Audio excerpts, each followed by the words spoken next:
Marthandapuram MDLP സ്കൂളിൽ പഠനോത്സവം നടത്തി. കഴിഞ്ഞ ഒരു വർഷക്കാലത്തെ കുട്ടികളുടെ പഠന പാഠ്യേതര പ്രവർത്തനങ്ങളുടെ വിലയിരുത്തലും കുട്ടികളുടെ കലാപരിപാടികളും ഇതിന്റെ ഭാഗമായി സംഘടിപ്പിച്ചു. ഇന്നേ ദിവസം രാവിലെ 10 മണിക്ക് കുമ്പളം ജംഗ്ഷനിൽ വെച്ച് നടത്തപ്പെടുന്നു. പേലേം പഞ്ചായത്ത് പ്രസിഡന്റ് അഡ്വക്കേറ്റ് അനീഷ് പടപ്പകല ഉദ്ഘാടനം ചെയ്യുന്ന പ്രസ്തുത ചടങ്ങിൽ പേലേം ഗ്രാമപഞ്ചായത്ത് ആരോഗ്യ വിദ്യാഭ്യാസ standing committee chairman Shri Vinod Pappachan എന്നിവർ മുഖ്യ അതിഥികളായിരിക്കും. പേരയം മാർത്താണ്ഡപുരം MDLP സ്കൂളിലാണ് പഠനോത്സവം നടത്തിയത്. കഴിഞ്ഞ ഒരു വർഷക്കാലത്തെ വിദ്യാർത്ഥികളുടെ പഠന പാഠ്യേതര പ്രവർത്തനങ്ങളുടെ വിലയിരുത്തലും കുട്ടികളുടെ വിവിധ കലാപരിപാടികളും ഇതോടനുബന്ധിച്ച് നടത്തി. ഗ്രാമപഞ്ചായത്ത് പ്രസിഡന്റ് അഡ്വക്കേറ്റ് അനീഷ് പടപ്പക്കര കുമ്പളം സെന്റ് മൈക്കിൾസ് പള്ളിക്ക് മുന്നിൽ പരിപാടി ഉദ്ഘാടനം ചെയ്തു.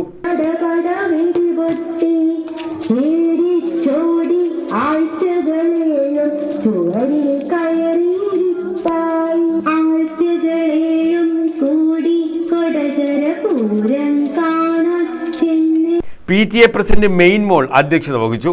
വിനോദ് പാപ്പച്ചൻ, ആലിസ് ഷാജി, ഫിലിപ്പ് കുട്ടി, ടി സുജ എന്നിവർ പങ്കെടുത്തു.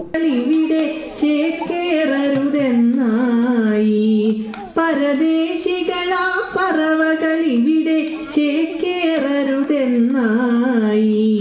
തളർന്ന കിളികൾ ചിറകും വീശി പറന്നു പൊങ്ങാൻ നിൽക്കേ തളർന്ന കിളികൾ ചിറകും വീശി പറന്നു പൊങ്ങാൻ നിൽക്കേ മറ്റൊരു കൂട്ടം കിളികൾ സ്നേഹം പകർന്നു നൽകാതെ.